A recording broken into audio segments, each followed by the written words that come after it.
Did you know that Grimm's fairy tales weren't the original versions? Disney chose family friendly storylines for their fairy tale movies, even though many of the stories have an older, more gruesome version in the Grimm Brothers collection. But the Grimm brothers weren't the only people who collected and told various fairy tales. The stories often predate their most famous written versions, and usually had multiple versions, some with happy and some with sad endings, before either Grimm or Disney got to them. They also weren't necessarily meant for kids. There's a lot of versions of Little Red Riding Hood where she dies, and a lot of them where she lives. It kind of depends on where the stories are from and what point the society it came from is trying to impart to people.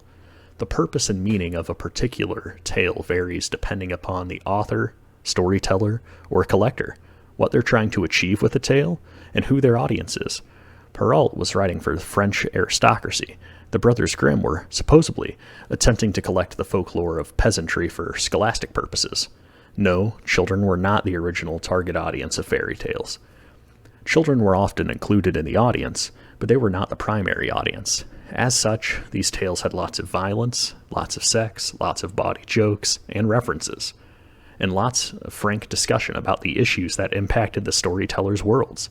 For some context on when these stories might have been told, women often told such tales to each other while doing domestic work, chores, or other activities, or together with men around the fire after the children had gone to bed.